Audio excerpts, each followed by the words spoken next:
Hello, my friends, and welcome back. Thank you very much for being with me again today. Charlie Kirk's assassin, or the suspect, is in custody. That's according to Donald Trump and the authorities. So, we'll see what narrative these guys will feed us. Now, you can say, well, Emil, why do you jump straight to that? There are too many dots that we are not supposed to connect. But hey, I'm very curious to see what's the narrative. Is it going to be shipped abroad or not? Is it going to be sheltered? Are we going to upset one of our allies maybe? I don't know. Remember, we should not upset people or allies who spy on us.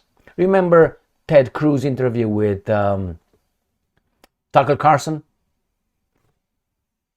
Why? Because the Bible says so. Anyway, let's read this little article right here. Charlie Kirk's shooting live updates. Trump says suspect is in custody hours after a video of a man believed to be shooter was released. And I'm quoting, I think with a high degree of certainty we have him. What do you mean, I think with a high degree of certainty we have him? Is because they're not certain that this guy is the guy? Is that what it is? Or the guy crossing that little lawn over there?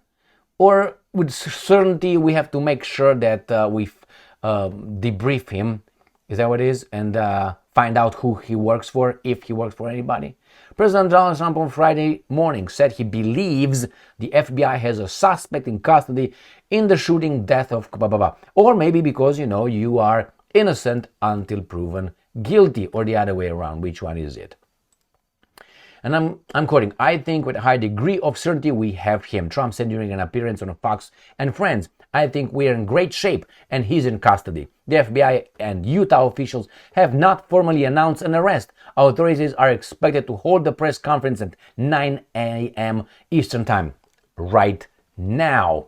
All right, so let's see if these guys have that little press conference, shall we? And this is what we have so far. A woman showed up and say 1, 2, 3, 4, 5, 6, 7, 8. All right. So we have some live from Fox News. I wonder if this will fly or not. All right. Let's move back here. So they're ready to start the press conference, and I'm waiting for these guys, even though it's 23 minutes past 9 o'clock Eastern Time. And I'm waiting for them to show up. Here they are, right there. And as soon as they would show up, I will start this one. Hello, testing. Hi, everyone. We are 4 minutes out from starting the press conference. Thank you. Good for you. Thank you very much. Here are the heroes. Good morning, ladies and gentlemen. Yeah. At today's press conference, we will hear from Governor Cox, FBI Director Kash Patel, and Sheriff Mike Smith. We also have with us Utah DPS Commissioner Bo Mason, Lieutenant Governor Deidre Henderson, FBI Special Agent in Charge Robert Bowles, and local and federal law enforcement partners. Following the remarks today, Governor Cox, Director Patel, and Commissioner Mason will take questions. Thank you.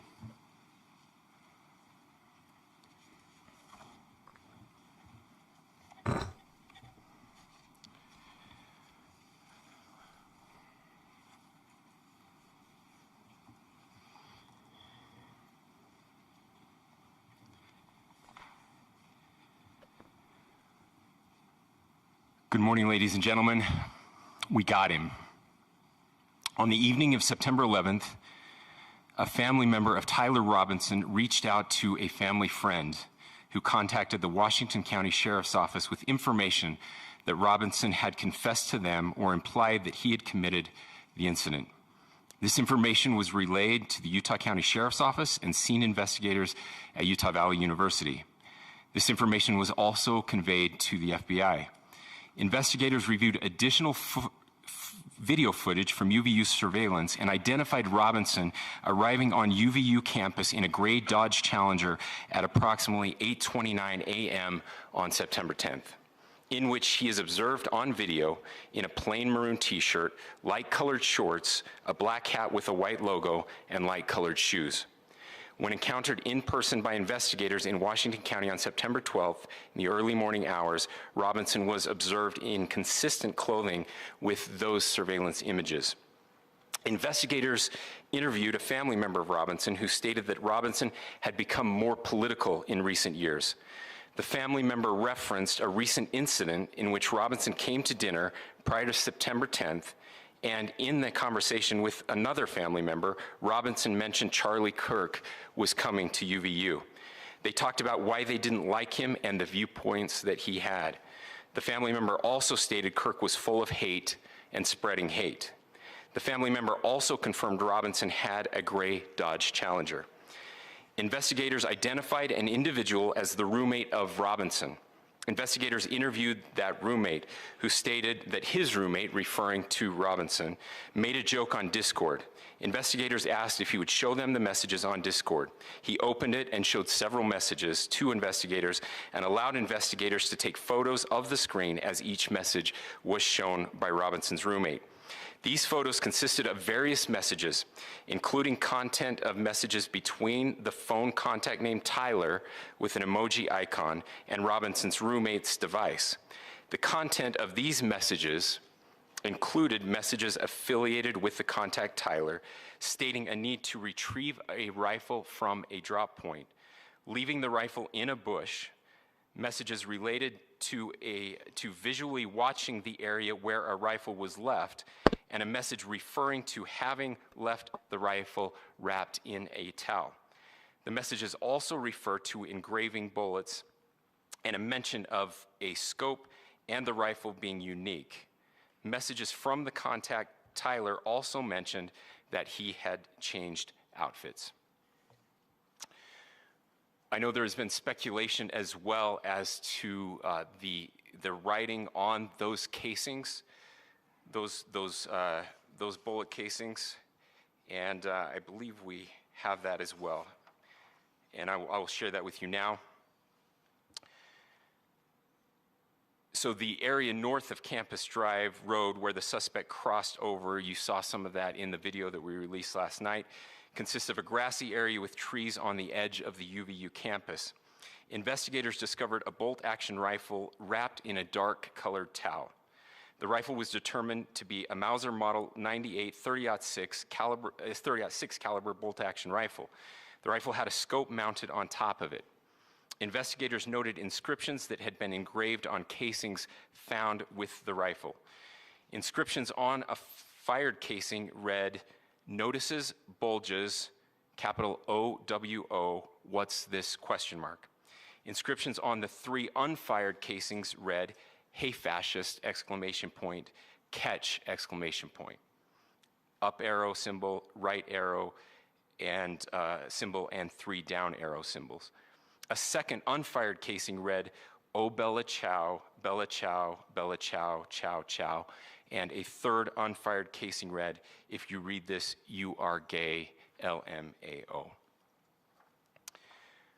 We are indebted to law enforcement across the state who has worked seamlessly together, local law enforcement, state law enforcement, and our federal partners with the Federal Bureau of Investigation.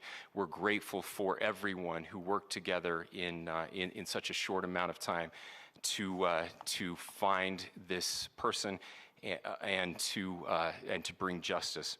I want to thank the public who has been so engaged, reviewing videos, helping us with sending in tips, and helping us get to this point.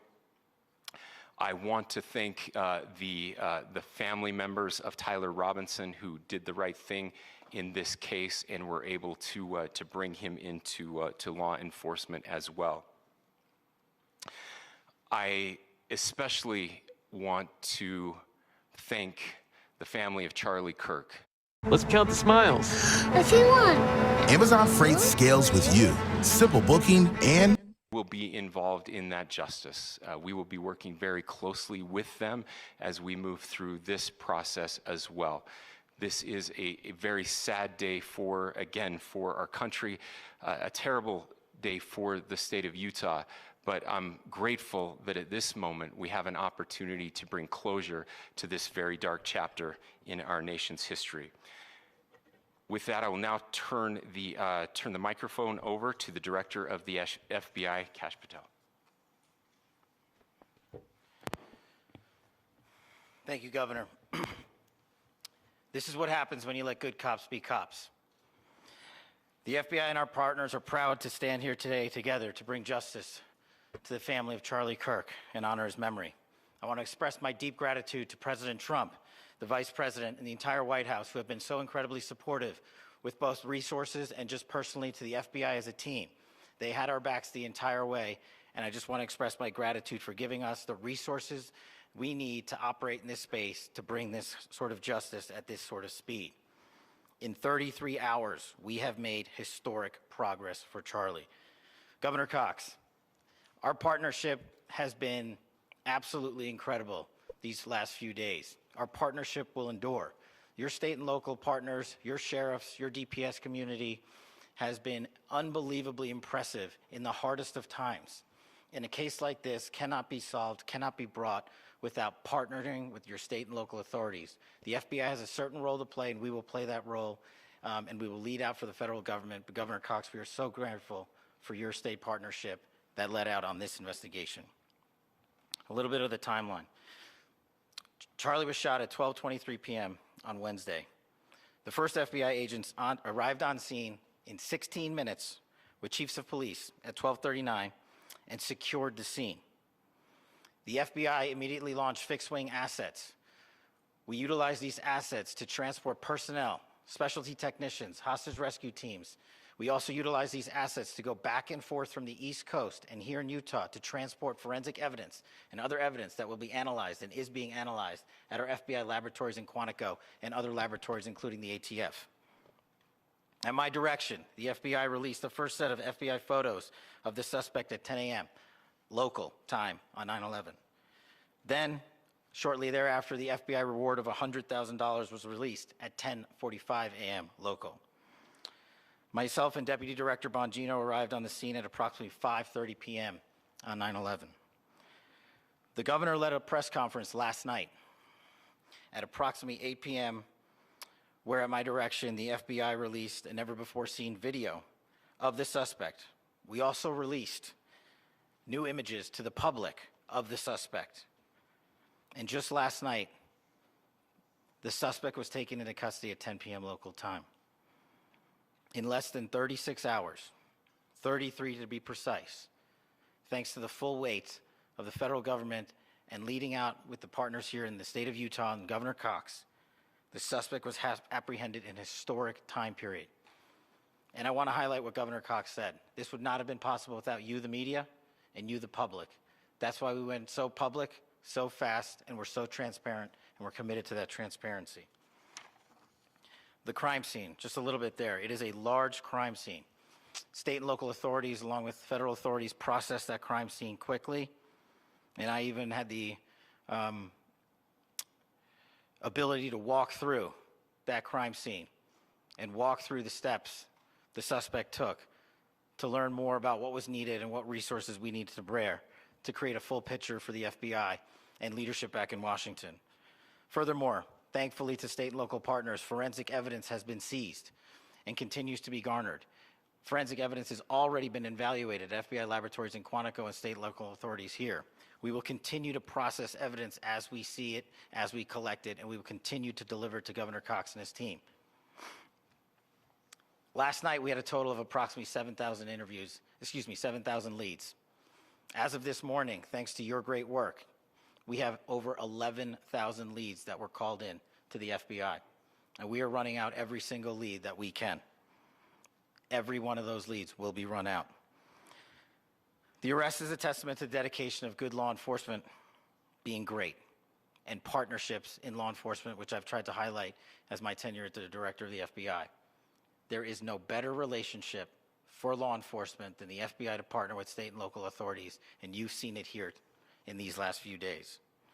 The FBI Salt Lake field office, along with our offices in LA, Phoenix, Denver, San Antonio, Las Vegas, Pittsburgh, Buffalo, our headquarters component in Quantico, all participate in the FBI. I want to express my deep gratitude to the employees of the FBI, the men and women, the evidence response team tacticians, the special operators, the agents, the support staff. You have done monumental work in historic time when the public, who had a right to demand such an expeditious solving of an investigation, the FBI answered that call diligently. What about the critically Epstein important to our files? nation. And we delivered. What And about- I'm proud to be their leader, and I'm proud to be the director of the FBI. This is a very much an ongoing investigation, as the governor said, and we will continue to work with state and local authorities to develop the investigation, to provide them the evidence they need for their ongoing prosecutions, and we will be here to answer every call they absolutely have, as long as it takes, for as long as we need to find and apprehend whatever suspects were involved in this crime. Lastly, to my friend Charlie Kirk, rest now, brother. We have the watch, and I'll see you in Valhalla. Oh, we are now Nordic people from via India. Yeah. Thank you, Maybe. and good morning. I would just like to take a few minutes as the sheriff to express my gratitude for everybody who has played a part in this investigation. As you know, it's been a vast, a complicated, and a very, very fast-paced investigation. You're looking at people standing up here who are running on, if they got an hour's sleep in the last couple of days, they're probably lucky. It has been very taxing. It has been so impressive, speaking on behalf of the local law enforcement, to see the cooperation that we've seen in this type of case. Across the state, sheriffs, chiefs, our state partners have stepped up and have come to the call on anything that we needed. Our county chiefs have been phenomenal. Our Utah County Attorney, Jeff Gray, who's standing up here with us, has been phenomenal in leading us through this investigation. I would like to thank the federal government for their resources, their assets. Our local team here, our FBI team, has been extraordinary in helping us work through this and bring this person to justice. Most of all, I would like to thank the public, and specifically, I would like to thank the public who turned to prayers and who turned to positiveness for us. Don't cry I would now. like to thank them on behalf of the law enforcement community, because we needed those prayers. That's what we needed to get through this. We needed your support, and you gave it to us. We needed your patience, and you gave it to us. And I would like to thank you for the Kirk family, because that's what they need, is your support and your prayers, and that will get us through all of this. So thank you, everybody, for everybody that have stepped up. We've had such a phenomenal response to this. Thank you.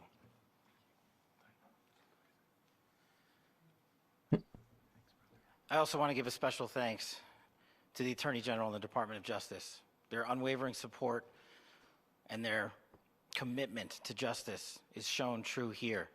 And without AG Bondi and Deputy Attorney General Todd Blanche and the resources they brought to bear, we would not have been able to complete our mission. And I just want to say special thanks. It's an honor to be a part of the Department of Justice. Thank you again to our incredible law enforcement team who has worked so hard. Sheriff, I got a solid 90 minutes man. last night, so Good I'm job. probably the most well-rested Move on. person up here.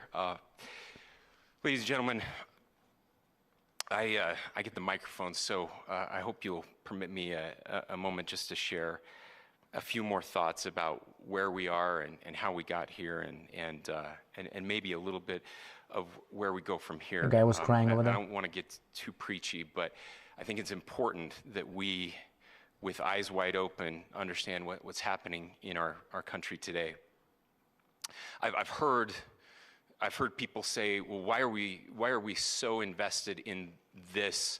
There's violence happening all across our country, and violence is tragic everywhere, and every life taken is a child of God who deserves Where are our the love, riots? respect, and dignity. This is certainly about the tragic death, assassination, political assassination of Charlie Kirk. But it is also much bigger than an attack on an individual. It is an attack on all of us. It is an attack on the American experiment. It is an attack on our ideals. This cuts to the very foundation of who we are, of who we have been, and who we could be. Is he a in future better politician, times. or he's already there? Political violence is different than any other type of violence for lots of different reasons. One, because in the very act that Charlie championed of expression, that freedom of expression that is enshrined in our founding documents, in having his life taken in that very act, makes it more difficult for people to feel like they can share their ideas, that they can speak freely. We will never be able to solve all the other problems, including the violence problems that people are worried about, if we can't have a clash of ideas safely and securely. Even, especially those ideas with which you disagree. That's why this matters so much. Over the last 48 hours, I have been as angry as I have ever been, as sad as I have ever been. And it was, as anger pushed me to the brink, it was actually Charlie's words that pulled me back. I'd like to share some of those. And specifically right now, if I could, I need to talk to the young people in our state, in my state, and all across the country. As President Trump reminded me, he said, you know who really loved Charlie? The youths. And he's right. Young people loved Charlie, and young people hated Charlie. And Charlie went into those places anyway. And these are the words that have helped me. Charlie said, when people stop talking, that's when you get violence. He said, the weak can never forgive. Forgiveness is the attribute of the strong. The only way out of the labyrinth of suffering is to forgive. Welcome without judgment, love without condition, forgive without limit. He said, always forgive your enemies. Nothing annoys them so much. A few months ago, I referenced this last night, Charlie posted to social media, when things are moving very fast and people are losing their minds, it's important to stay grounded. Turn off your phone, read scripture, spend time with friends, and remember, internet fury is not real life. It's going to be okay. He again said, when you stop having a human connection with someone you disagree with, it becomes a lot easier to commit violence. He said, what we as a culture have to get back to is being able to have a reasonable agreement, where violence is not an option.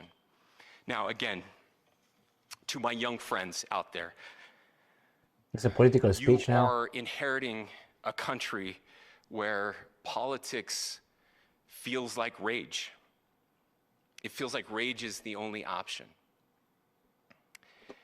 But through those words, we have a reminder that we can choose a different path.